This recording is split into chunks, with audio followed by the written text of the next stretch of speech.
Uma coisa fundamental que a gente conhece como farmacovigilância é a relação da farmacologia no controle e na observação de parâmetros que vão influenciar nos efeitos adversos em relação ao uso do fármaco.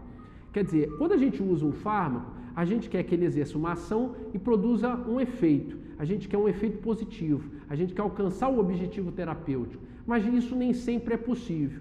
Isso vai variar com características do paciente e com características farmacológicas da molécula daquele fármaco, que a gente vai confirmar, vai ver destrinchado isso agora em sequência, tá?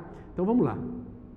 Então observa, que causas que modificam a ação e efeitos de fármacos? Então aqui é o seguinte, a gente tem 5 pontos importantes que vão influenciar isso. Vamos no primeiro ponto. Então, nós temos fatores dependentes do paciente. Por exemplo, variabilidade individual. Variabilidade individual relacionada à idade. A gente já vai ver que extremos de idade, crianças, neonatos ou idosos, eles têm particularidades no organismo que vão influenciar no metabolismo, na absorção, na distribuição desse medicamento. Então, eu vou precisar fazer ajuste de dose. A dose também vai entrar como um fator importante relacionado ao fármaco, tá certo? Que vai influenciar nessas modificações de ação e efeito. Outra característica que vai entrar em relação aos pacientes, peso. Indivíduos muito obesos, que vão ter muita massa de gordura, substâncias que são muito lipofílicas, podem acabar se ligando, tendo afinidade com esses tecidos e com isso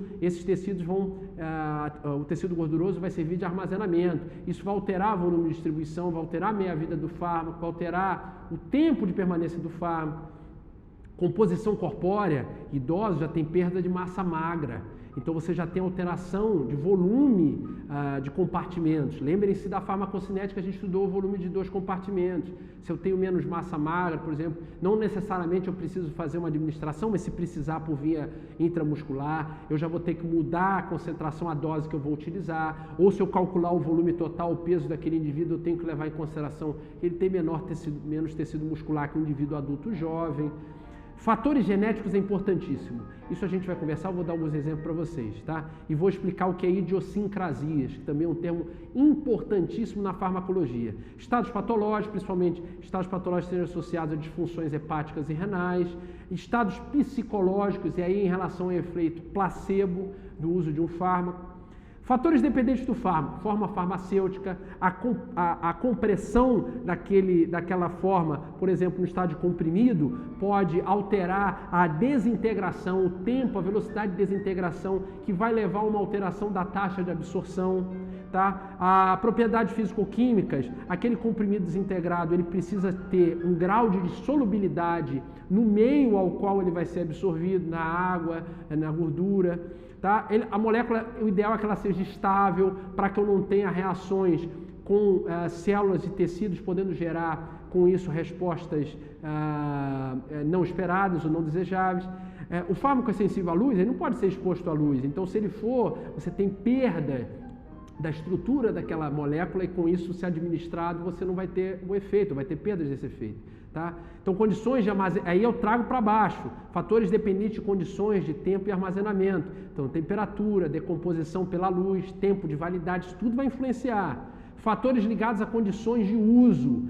E isso é importantíssimo quando a gente falar de tolerância, taquifilaxia, dependência, alterações estruturais, fisiológicas, por exemplo, neuronais, com uso de morfina, com uso de cocaína, que vai caracterizar a dependência das drogas. E essas alterações, se permanecerem durante muito tempo, elas podem se tornar e vão se tornar irreversíveis, tá certo? E por último, as interações medicamentosas, medicamento a medicamento, que pode interferir com a ação. Você vai ter isso muito claramente, por exemplo, com as enzimas do citocromo P450, que a gente conversou na aula de farmacocinética. Vamos lá, então, destrinchar isso. Então, quando a gente pega tudo que a gente viu, a gente observa que nós temos algumas fases. A primeira fase do estudo da farmacologia é a fase farmacêutica. O que é a fase farmacêutica? É a fase que vai levar em consideração a característica, a forma farmacêutica da substância, a formulação farmacêutica dela, a via de administração dessa substância, Tá? A dose que eu vou utilizar, por quê? Pela forma farmacêutica, você sabe se aquele comprimido vai se desintegrar mais rápido, mais lentamente, qual vai ser a taxa de absorção dele, ele vai se dissolver aonde? Ele vai se dissolver no suco gástrico, ele vai se dissolver em tecidos, vai ter que se dissolver e ser absorvido em tecidos mais gordurosos. Então, isso vai influenciar a absorção. Uma vez absorvido, vocês viram que o fármaco cai na corrente sanguínea, a gente viu que entra a fase farmacocinética, que é o que a gente viu nas aulas passadas, dentro do módulo de cinética dinâmica. E uma vez distribuído, ele chega no sítio-alvo dele, ou nos sítio-alvos dele, e ele vai produzir, vai interagir, na maioria dos casos, com o receptor, formando um complexo farmacorreceptor, que vai, consequentemente, gerar uma resposta. Que a gente sempre busca uma resposta positiva, mas que nem sempre isso vai acontecer, tá? Pode acontecer uma resposta negativa. Quando a gente estuda, então, a farmacovigilância, há uma variação de resposta dos fármacos, porque a população não é homogênea. Nós temos uma população heterogênea. Então, essa heterogeneidade da população vai representar uma variação e uma dicotomia de variação que pode ser quantitativa ou qualitativa. Quando a gente observar a variação quantitativa, nós vamos estar relacionando efeito terapêutico, alterações, perda de eficácia, de toxicidade. Quando a gente relaciona a variação qualitativa, a gente observa modificações na natureza da resposta. Então, a variação quantitativa, por exemplo, o fármaco, a interação fármaco-receptor, ela obedece a essa lei de ação das massas. Então, eu preciso ter, ela depende do número de receptores, mas depende da dose do fármaco. Preciso ter uma dose e essa dose vai se adequar à característica de um determinado indivíduo, tá certo? Para interagir com um grupo de receptores. Então, o que a gente viu na curva dose-resposta? A curva dose-resposta, semilogarítmica, você observa que à medida que você aumenta a concentração e a ligação do fármaco-receptor, essa ligação no gráfico, ela vai chegar a um platô. O platô é a resposta máxima. Não adianta eu aumentar a dose a partir dali, porque eu não vou conseguir atingir efeitos ou respostas maiores do que a máxima. O que pode acontecer? Eu posso fugir da janela terapêutica de segurança do fármaco e, consequentemente, gerar efeitos adversos. Tá certo? Isso também tem que levar em consideração a afinidade do fármaco pelo receptor, a especificidade do fármaco pelo receptor. Com relação à variação qualitativa, nós temos uma divisão em parâmetros intrínsecos e extrínsecos. O que são os parâmetros intrínsecos? Depende do sistema biológico, depende do organismo do paciente. Então, variabilidade individual, genéticas, efeito placebo e os efeitos extrínsecos. Depende do fármaco, condições de uso. Vamos ver isso agora. Então, o que é a variabilidade individual? Como a população é heterogênea, eu observo que numa curva gaussiana, eu tenho indivíduos que são hiperresponsivos a uma dose do fármaco. Quer dizer, em doses pequenas eles respondem bem àquele fármaco. Respondem até muito bem àquele fármaco. Indivíduos que em doses muito altas são hiporresponsivos. Essa variabilidade, quer dizer, esses efeitos de intensidades variadas, vão levar em considerações taxa de absorção, capacidade de metabolismo, tem acetiladores rápidos, acetiladores lentos, eliminação, tem uma alteração de função renal, não tem, tem uma alteração de proteínas plasmáticas, não tem, a dose do fármaco é a mesma, não é, tem indivíduos que são mais sensíveis, então precisam de doses menores do fármaco, qual é a característica do fármaco, tá? Ele é muito lipossolúvel, ele não é. Isso está associado a fatores genéticos. O que são as reações idiosincráticas? Idiosincrasia significa que eu tenho uma resposta não esperada de um fármaco que vai estar vinculada normalmente a cunho genético. Quer dizer, eu tenho um polimorfismo genético, uma alteração genética, por exemplo, uma colinesterase normal. Succinilcolina é um agonista colinérgico, tá certo? Ele vai ser hidrolisado pela colinesterase. A colinesterase normal vai levar o tempo de meia-vida da succinilcolina para que se mantenha entre 3 e 5 minutos. Tem indivíduos que têm polimorfismo, uma alteração autossômica recessiva que atinge 1 a cada 3.000 indivíduos, vai ter uma colinesterase atípica, em que essa succinilcolina, que também é um bloqueador neuromuscular, despolarizante, ela vai ter com isso, ela vai permanecer mais tempo no corpo. E aí a meia-vida dela aumenta, porque eu tenho uma atividade enzimática diminuída. E, consequente disso, os efeitos, eu tenho a apneia, eu tenho a paralisia, o bloqueio muscular prolongado, tá certo? Então, veja, é importante. A idiosincrasia é rara de caracterizar, é rara de se ver, mas sempre aquele 0,01% que vocês veem em bula de fármaco, efeitos raros de adversos de acontecer, tá? Mas que passam muito por polimorfismo genético. Com relação à idade, o que a gente citou no início, os extremos sempre vão ter problemas relacionados aos fármacos. O neonato, deficiência de metabolização, eliminação, o sistema de enzimas ainda não é maturado, os rins ainda não têm maturação suficiente para excretar determinado tipo de molécula, barreira hematocefálica ainda é pouco desenvolvida, o que pode favorecer a entrada de determinadas substâncias no sistema nervoso central, o que pode gerar efeitos adversos, menor quantidade de proteína plasmática, e aí vocês lembram da cinética, se eu tenho menos proteína plasmática, eu tenho mais fármaco livre, se aquele fármaco se liga à proteína plasmática. Consequentemente, mais fármaco livre, mais fármaco se distribui, mais fármaco pode se ligar a sítio-alvo e produzir efeito, tá? Consequentemente, eu tenho aumento de meia-vida e efeitos maiores e mais prolongados. O idoso também tem suas particularidades. Redução da metabolização e da eliminação, ele já tem comprometimentos. Redução da massa muscular, do conteúdo de água. Redução de albumina sérica. Então, mais fármaco livre. Então, esses efeitos vão alterar a meia-vida e com certeza vão gerar e podem gerar efeitos adversos. Aqui alguns exemplos comparativos. Ó. Um antibiótico gentamicina, que no adulto tem uma meia-vida de 2 horas, no neonato pode chegar a 10 horas. No idoso, a 4 horas. Então, vejo, aumenta muito a meia-vida. Isso com certeza vai ter um risco grande de desencadear processos adversos, efeitos adversos. Outra característica que é particular do paciente, fatores que vão alterar essa ação dos fármacos, diferenças étnicas, por exemplo, diferenças de raça. Indivíduos asiáticos têm diminuição da atividade da aldeído desidrogenase. Então, o álcool, quando ingerido, ele é degradado pela álcool desidrogenase a acetaldeído. Acetaldeído, ele é mais tóxico do que a própria molécula do etanol. O que tem que acontecer? Nós temos uma outra enzima, que é a aldeído desidrogenase, que degrada o acetaldeído em acetato. O problema é que os chineses e os japoneses têm diminuição da atividade dessas moléculas. Então, eles concentram muito o acetaldeído. E aí eles vão ter efeitos adversos relacionados a isso. Náusea, rubor, palpitação.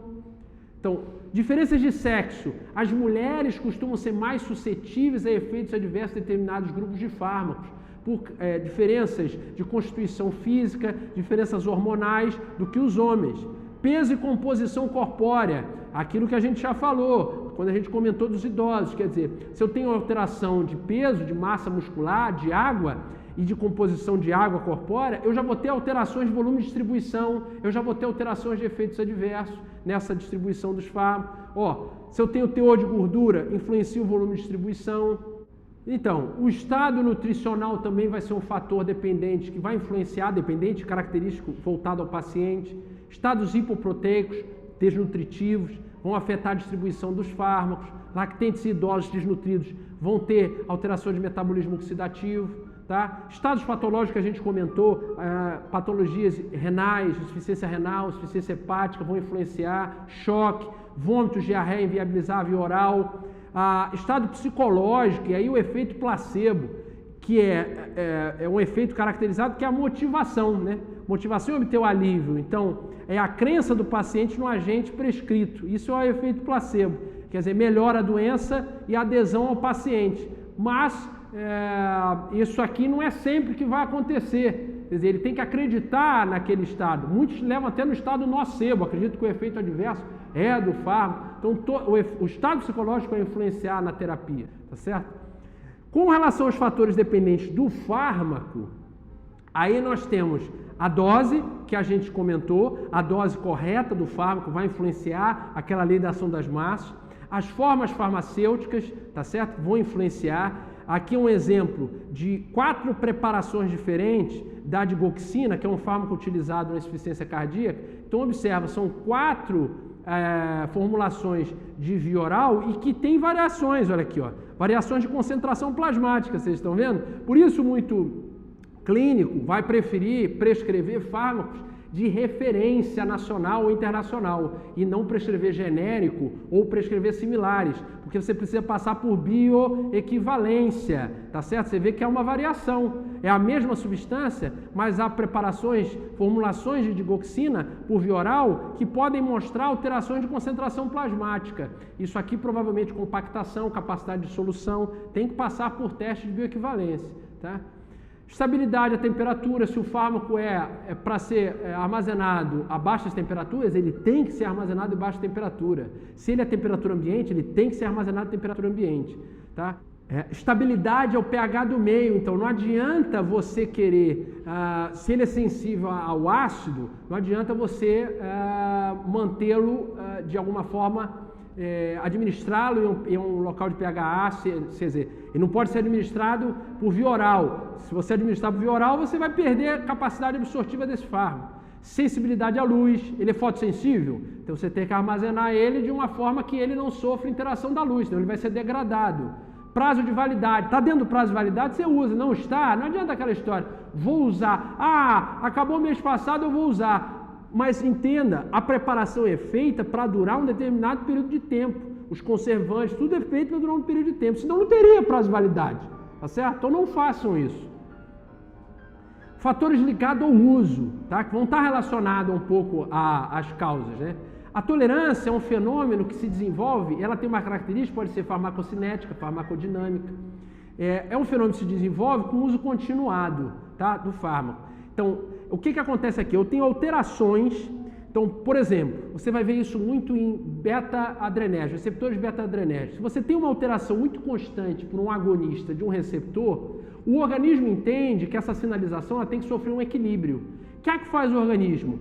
Ele começa a endocitar esse receptor, reduzindo assim a sinalização desse receptor. Esse mecanismo, por exemplo, é um mecanismo de tolerância farmacodinâmica, tá certo? Taquifilaxia é a tolerância que acontece de forma mais aguda possível. E a dependência é um mecanismo muito semelhante, tá? A dependência é uma modificação na sinalização em sinapses neuronais que vai comprometer com isso o desencadear de todo aquele processo estimulatório e você pode gerar alterações como são centrais, alterações de comportamento, alterações de humor, que levam à adição, que é a busca incessante pelaquela substância, tá certo? Em regiões do cérebro que muitos vão estar vinculados à recompensa, tá? A identificação e interação com o meio, tá certo? Então isso pode acontecer com álcool, morfina, heroína, cocaína, tudo isso, tá?